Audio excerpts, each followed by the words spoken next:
Recepcionar os colegas de bancada, Tássio Cruz, do portaldia.com. Boa tarde, seja bem-vindo. Boa tarde, Eliezer. Boa tarde, João. Boa tarde ao amigo de casa. João Magalhães, editor de política do Jornal Dia, seja bem-vindo. Eliezer Rodrigues, muito obrigado. Boa tarde para você, boa tarde a todos. Meus amigos, nós temos repercutido aqui no Sistema O Dia de Comunicação esse hábito que tem virado uma forma de governo da Prefeitura de Teresina de retirar o apoio a instituições que prestam serviços essenciais, ONGs, instituições religiosas que dão assistência aos mais vulneráveis, e a Prefeitura de Teresina resolveu não renovar o contrato com a Associação de Pais e Amigos dos Excepcionais, a APAE. A instituição presta um serviço de assistência a crianças com deficiência há mais de 50 anos. Há 4 anos, o Luiz Felipe, de 10 anos, que tem síndrome de Edwards, recebe acompanhamento de profissionais da APAE, a Associação de Pais e Amigos de Teresina. Mas, recentemente, a mãe da criança foi surpreendida pela informação de que o tratamento não poderia mais continuar sendo feito pela instituição. É que a Secretaria de Assistência Social do município teria suspendido o convênio com a APAE.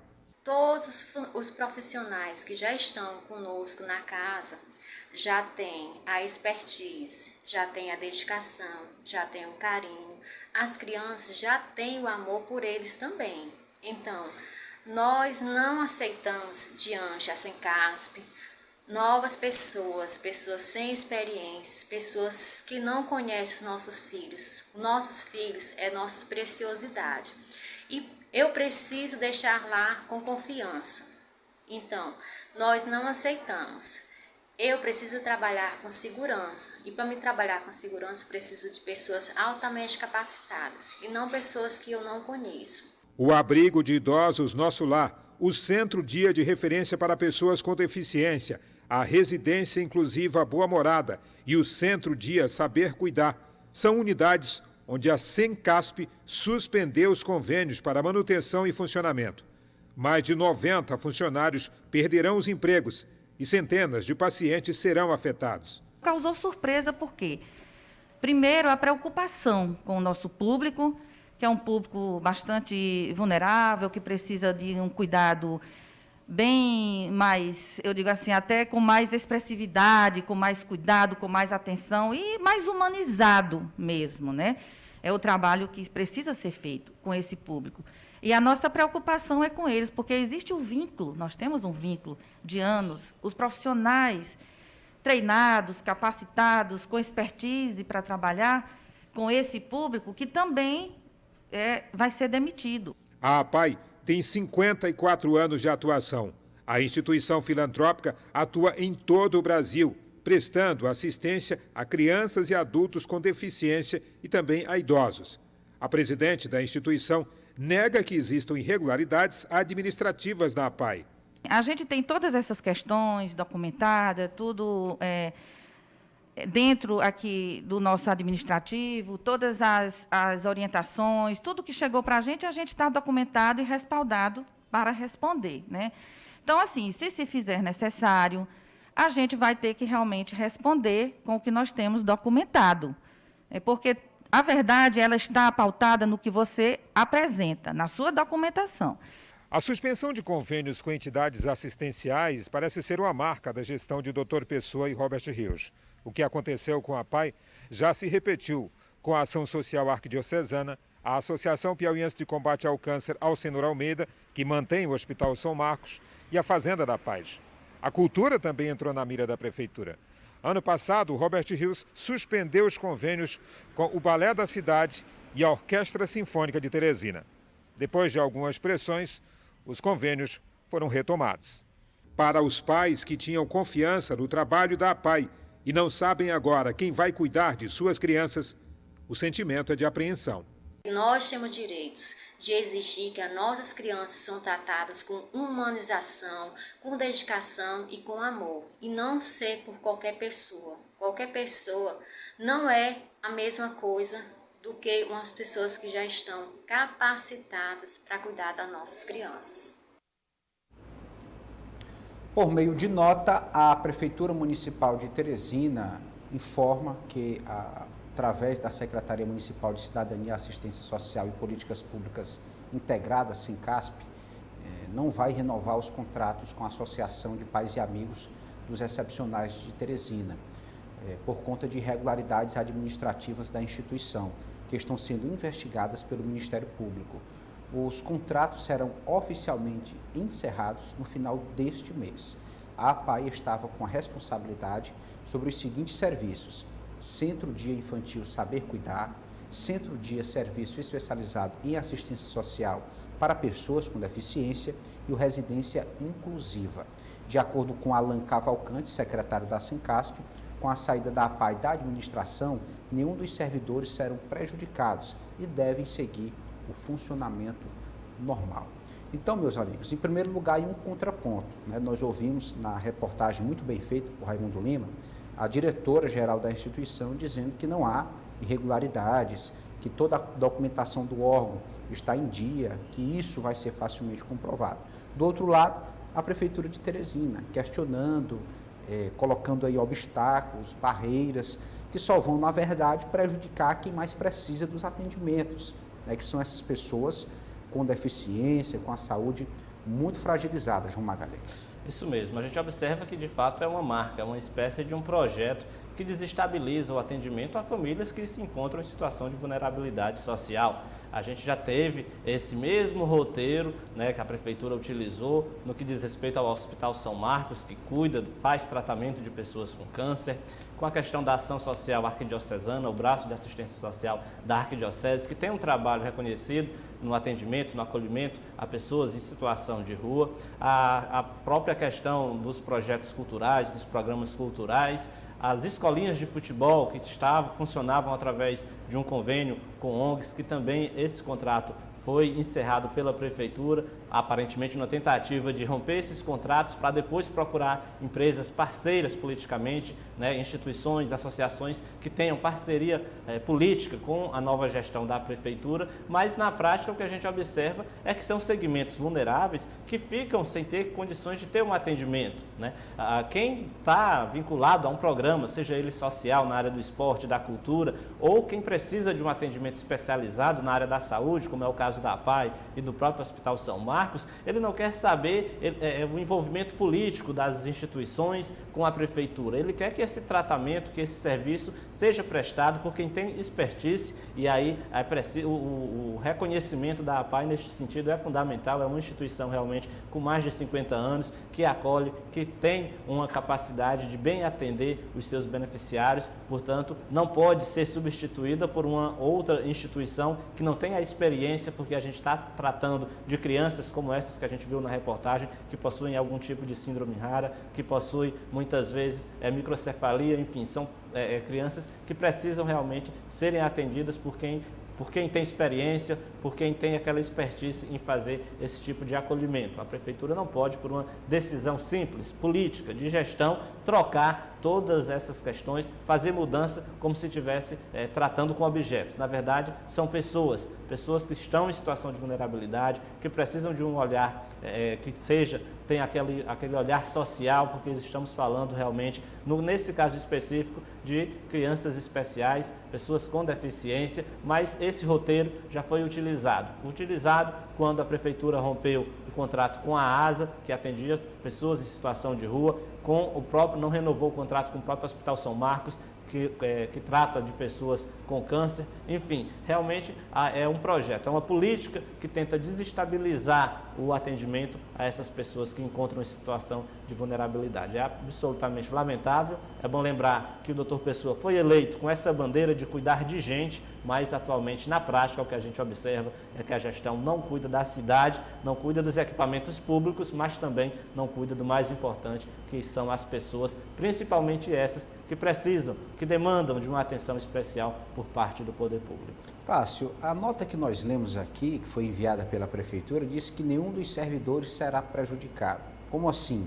Se você suspende o convênio que garante o repasse dos recursos para o pagamento de pessoal, por exemplo, que é uma das despesas, é lógico que isso vai prejudicar. Afinal, todo trabalhador é digno do seu salário. Se não tem salário, como trabalhar, como prestar o serviço, como manter o expediente? Uma nota bem diferente do que eu conversei com o secretário ontem, viu, Eliezer? Eu conversei pessoalmente com o secretário Alan, não pessoalmente, mas por telefone, individualmente com ele, ele me dizia que o argumento usado para a secretaria para trocar é dar outra oportunidade para outros convênios, para outras empresas. Em momento algum, o secretário falou sobre essa situação apontada como corrupção. Então, ele analisou tecnicamente. O que me parece é que houve uma operação lá na prefeitura ontem para tentar criar argumentos para justificar o injustificável. Eu conversei com mães, conversei com a própria Gardênia e ela me disse bem claro, Eliezer, foi apresentada uma lista com 30 pessoas da prefeitura para a APAE. 30 pessoas deveriam ser demitidas da noite para o dia, para que no outro dia fosse empregado 30 pessoas de indicação da prefeitura. Essa foi a condição para a renovação do convênio. Esse foi o motivo, política, né? esse foi o motivo apresentado. E a direção da APAE, claro, sabendo da responsabilidade que é ter sob sua responsabilidade crianças com a saúde tão frágil, idosos, obviamente que não aceitou. E após a recusa, após não aceitar, tanto é, Eliezer, que o ano passado essa gestão renovou o contrato. 1 ano de contrato foi tocado junto com a APAE com esta gestão. Então, os argumentos explicam, mas não convencem. Né? A prefeitura tenta explicar essa situação, mas não convence. Então, eu acho que é muito complicado se analisar política sendo colocada nessa questão tão grave. Né? Você colocar um indicado político para cuidar de um filho de uma criança, como o Luiz Felipe, que eu conversei com a Valdete, mãe dele, e ela dizia para mim, Eliezer, eu não sei para onde eu vou levar meu filho semana que vem, não sei se eu vou conseguir ter atendimento semana que vem. Então você tem uma criança que sofre de uma síndrome tão rara e por política você vai mudar a pessoa que há muito tempo trata dela.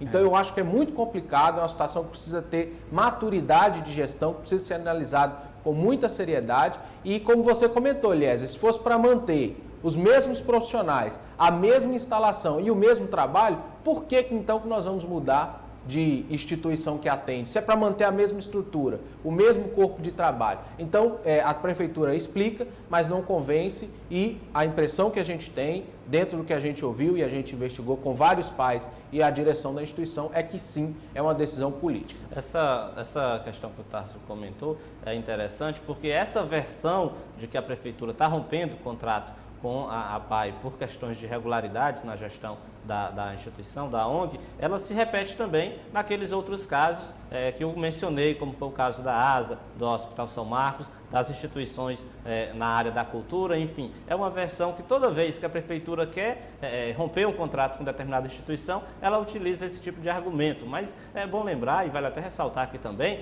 que não há nenhuma condenação, pelo contrário, há um acompanhamento por parte do Ministério Público, que deve realmente acompanhar. Onde tem dinheiro público, é papel do Ministério Público acompanhar como está sendo essa aplicação. No caso da APAE, a gente sabe que o serviço é prestado lá no final, porque está aí o serviço sendo prestado, atendendo as crianças, atendendo a idosos. Então, é um serviço que lá na ponta é aplicado e beneficia a população e não há condenação na justiça. Há um acompanhamento do Ministério Público que cumpre o seu papel, obviamente, de acompanhar como o dinheiro público está sendo aplicado.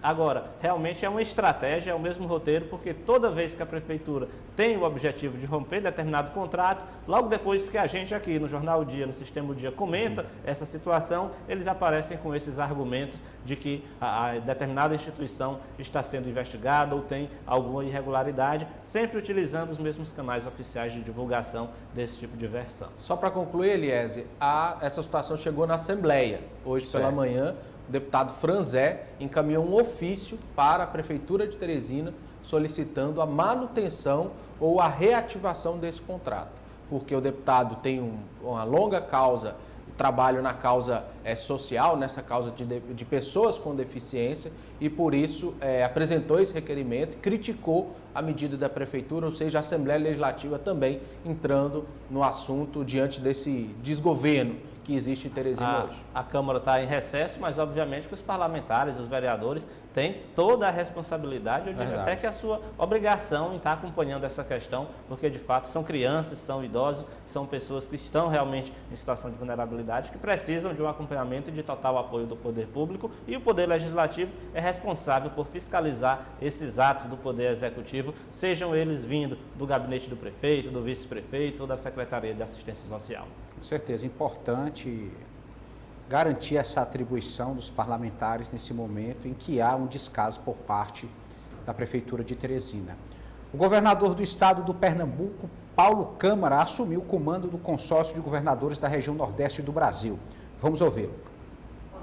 Cumprimentar a todos e dizer que hoje a gente tem essa participação importante, assumindo a presidência do consórcio Nordeste e sucedendo o governador Wellington Dias, que fez um trabalho extraordinário, um trabalho de enfrentamento à pandemia, coordenando a região Nordeste, um trabalho de planejamento para o futuro da nossa região, e vamos continuar esse trabalho, continuar a utilizar tudo que é produzido pelas câmaras técnicas, continuar a ajudar o Brasil a partir das ações inovadoras que o consórcio Nordeste tem feito a partir das suas sucessivas gestões, que começou com o Rui Costa, agora com o Hélio, e nós vamos continuar esse trabalho. Continuar esse trabalho, João Magalhães, importante esse papel que tem desenvolvido, principalmente ao longo da pandemia, o consórcio de governadores. Sim, o consórcio tem um objetivo muito claro, né? Representar os interesses em comum de todos os estados do Nordeste. Já teve no comando o governador da Bahia, Rui Costa, depois o Wellington Dias, que eu diria até que se destacou de certa forma por tentar articular, inclusive por levar, por liderar os governadores, não só em relação ao consórcio Nordeste, mas todo o fórum de governadores, e agora Paulo Câmara de Pernambuco assume esse desafio. Ele deve ter mais tranquilidade, porque não deve concorrer, já está, na verdade, no segundo mandato lá em Pernambuco, portanto, não enfrenta uma campanha ao governo do estado, deve ter mais tempo, mais condições para se dedicar ao consórcio, que presta realmente um serviço defendendo esses interesses em comum dos estados do Nordeste, já que é uma região diferenciada e que, com certeza, os estados da região, de forma bastante unida, pode lutar aí por benefícios, seja na área da saúde, da infraestrutura, do turismo, da economia. Então, com certeza, é um ano aí à frente do consórcio Nordeste que Paulo Câmara tem. A gente espera que ele consiga aplicar um bom modelo de gestão, porque, consequentemente, beneficia toda a população dos 9 estados da região. Nós desejamos, claro, que a pandemia se encerre, que a nossa saúde, a segurança sanitária se restabeleça, a economia, mas enquanto isso não acontece, é importante ter esse tipo de mecanismo, né? Associações, grupos comprometidos para que as medidas necessárias sejam tomadas. Historicamente, Eliezer, os estados do Nordeste nunca tiveram força de articulação, principalmente em Brasília, frente a estados do Sudeste, principalmente do Sul, que economicamente são mais fortes, né? Então, nós temos aqui no Nordeste, nós podemos destacar aqueles estados que são economicamente mais fortes, como a Bahia, como Pernambuco, né? Destaca-se esses dois aí, principalmente, mas os outros sempre viveram à margem, né? Sofrem na hora de atrair recursos, na hora de fazer aquisições. Então, eu acho que o consórcio do Nordeste, ele é crucial, principalmente para esses estados menores, Sergipe, né? Alagoas, Piauí, estados que possuem um número menor de população, uma economia mais frágil. Então, eu acho que nesse ponto o consórcio Nordeste foi importante para trazer a força, para trazer um peso a essa região, para que essa região possa ter articulação, para que os menores possam ter voz em conjunto. E, como bem disse o João, é uma estratégia também política. O governador Wellington Dias vai tocar daqui a pouco sua campanha ao Senado, né? E não tem condições de continuar conciliando as agendas. Então, por isso, deixa, mas eu acho que o legado que o consórcio Nordeste deixa é justamente esse, para fortalecer, para dar voz a esses estados menores que sofrem diante dessa República Federativa, que não é muito federativa, né, que existe essas distorções desde quando foi criada. Então, estados do Sudeste e do Sul têm uma força maior na hora de se discutir recursos. Então, eu acho que ele cumpre com essa função importante. Meus amigos, nós começamos a tratar ontem aqui da migração de Dr. Pessoa do MDB para o PL. Inclusive, já existe aí algumas informações de que o filho do prefeito, né, João Duarte, presidente da ETURB, responsável principalmente pelo asfaltamento da cidade de Teresina, deve ser o presidente do diretório regional. Próxima semana, esses atos, né, essas definições devem estar formalizadas. Mas já há uma repercussão no campo político. Nós vamos ouvir alguns bolsonaristas, pessoas que já de mais tempo estão aliadas ao presidente Bolsonaro, as ideias, as bandeiras, entre elas o Major Diego Melo. Vamos ouvir sobre o assunto. O doutor Pessoa, assim como outras centenas de prefeitos no Piauí, tem aderido ao presidente Bolsonaro, ao governo federal, ao ministro Ciro Nogueira, porque é lá onde tem recursos, amparos. A prefeitura precisa de muito apoio e o presidente Bolsonaro não tem medido esforços, junto com todo o seu governo, para ajudar o Piauí, ajudar Teresina e todos os municípios do Piauí. Ele vem na certeza de que no presidente Bolsonaro ele vai ter honrado as palavras do presidente, as obras vão ser construídas, os serviços vão ser entregues. E Teresina precisa disso. Nós precisamos, nesse momento, quem é gestor, o prefeito não é candidato a nada. Os prefeitos não são candidatos, eles precisam fazer gestão pública e para isso precisam de recursos, do apoio do governo federal. E é lá que eles estão conseguindo apoio que não encontram no governo do estado. A verdade é essa. E é natural, eu acho até, vão ser quase 200 prefeituras com o presidente Bolsonaro em 2022. Para o partido do presidente, todos que apoiam o presidente são bem-vindos. As portas estão abertas. É para isso que serve o partido. Partido não pode ser algo do quintal da casa de ninguém. Ele é uma agremiação política onde aqueles simpatizantes daquilo que é defendido pelo partido, o Partido Liberal defende a liberdade, defende um governo liberal, um governo conservador. O presidente Bolsonaro buscou nesse partido exatamente por ter essa histórico e ter essa vocação, embora em um determinado momento tenha se aproximado de partido de esquerda, mas é um partido conservador. E quem assim entender é bem-vindo.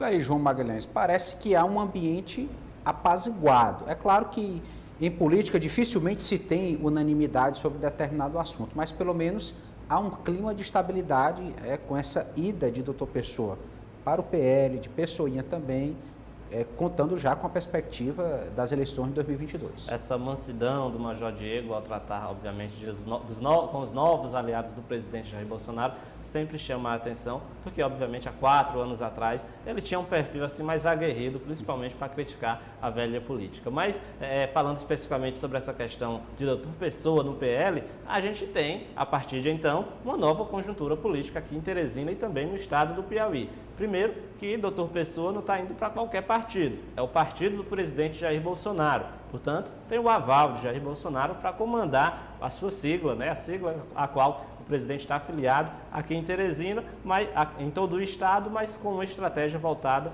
aqui para a capital. A gente tem, primeiro, um ponto interessante, que além de Dr. Pessoa estar aderindo, vamos dizer assim, ao partido de Bolsonaro, a gente também passa a ter a certeza da saída, do rompimento dele com o MDB. E aí é preciso a gente ver qual a repercussão disso na sua estratégia política, no que diz respeito à ocupação de secretariado, aos espaços que hoje o MDB ocupa na Prefeitura de Teresina, assim como o relacionamento de Dr. Pessoa com os vereadores lá na Câmara Municipal, já que MDB, PT, entre outros partidos, vão automaticamente ficar em palanques, em grupos políticos diferentes de Dr. Pessoa na seara estadual, na seara nacional. Como é que vai ficar esse casamento aqui em Teresina? Isso pode repercutir, isso pode inclusive gerar uma crise política ainda maior para Dr. Pessoa resolver, já que ele tem demonstrado que não tem nenhuma habilidade política, porque uma vez que ele ingressa ao partido de Jair Bolsonaro, ele cria, de certa forma, um impasse, um estresse com o MDB,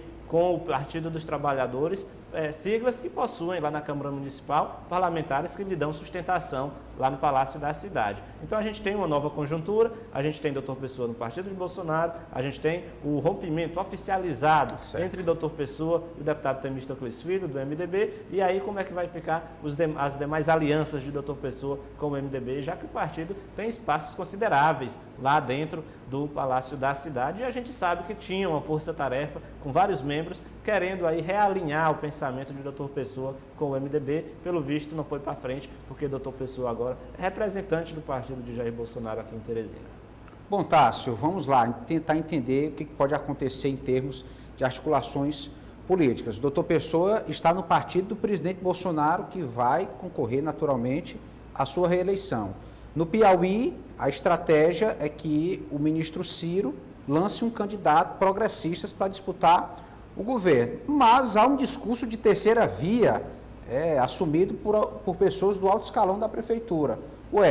Doutor Pessoa vai apoiar o candidato de Ciro Nogueira ou um candidato próprio ou ele mesmo? O que pode acontecer, Tasso? É curioso porque a gente comentava aqui fora do ar, o Major Diego se encontrou com o Silvio recentemente e demonstrando apoio à candidatura dele. Eu vejo, Eliezer, que uma candidatura à terceira via, mesmo que seja desidratada pela rejeição que o Pessoa enfrenta, beneficiaria principalmente a oposição, porque poderia viabilizar um segundo turno. Né, uma eleição mais disputada em 3, 4 nomes, poderia viabilizar o segundo turno, que o objetivo da oposição hoje é ir para o segundo turno. Né, o candidato da base governista, provavelmente Rafael Fonteles, já está bem estabelecido, né, já tem o seu eleitorado ali, a sua parcela bem estabelecida.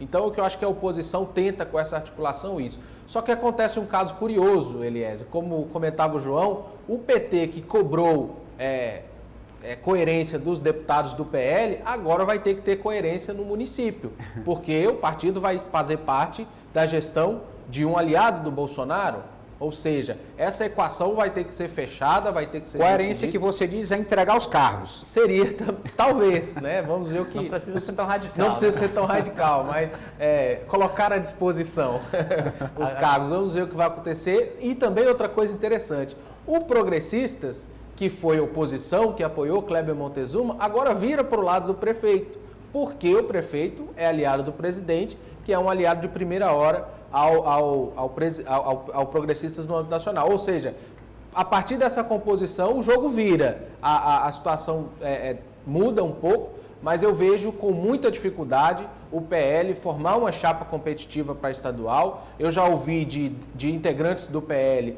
que vai haver uma debandada, todas aquelas lideranças que estavam no PL, que a gente já sabe com o mandato, vão sair, aquelas outras menores de captação também vão sair, junto com o Fábio Xavier. E o vereador Leonardo Leolala ainda não pode. Ele não pode, mas eu já ouvi, por exemplo, de pessoas ligadas à deputada Marina, ao vereador Gustavo Gaioso, ao vereador Fábio Dourado, suplentes com a votação expressiva, que não vão ficar. Ou seja, deve ter uma debandada, e um ponto interessante é que tentam fazer ali às pressas uma chapa para federal, com o Paes Landim, eventualmente, com a deputada Marina, com o deputado, com o Bessoinha, mas que enfrentam o mesmo problema do MDB, vão enfrentar dificuldades para atingir o quociente eleitoral e podem perder a eleição com a votação alta. Ou seja, vai precisar de uma articulação que o prefeito nunca mostrou que tem, mas vai precisar para estruturar o PL em todo o estado e conseguir ser competitivo no Piauí. Bainha também deve sair do PL, oficializou. Agora, só para complementar... Rapidamente, por gentileza, João. Certo, é só bom dizer que a estratégia do ministro Ciro Nogueira, de certa forma, fica contemplada, porque para a oposição, quanto mais candidaturas, mais chance de segundo turno, já que se a gente tiver apenas governo e oposição, só é um turno, quem ganhar não precisa de segundo turno, porque automaticamente já tem a maioria absoluta dos votos. Então, a estratégia de Ciro Nogueira, por enquanto, vai dando certo. Já tem o Cidadania. Agora, se o doutor Pessoa conseguir viabilizar uma espécie de terceira via também, uma nova candidatura, com certeza a gente tem mais chances de um segundo turno em outubro. E segundo turno sempre significa uma nova eleição, né? Outras possibilidades. João Magalhães, editor de política do Jornal Dia, muito obrigado pela sua presença. Boa tarde, Eliezer Rodrigues. Boa tarde a todos. Tássio Cruz, do portaldia.com, muito obrigado pela sua participação. Grande abraço, Eliezer, grande abraço a todos e até amanhã. Esse foi o nosso quadro Política do Dia.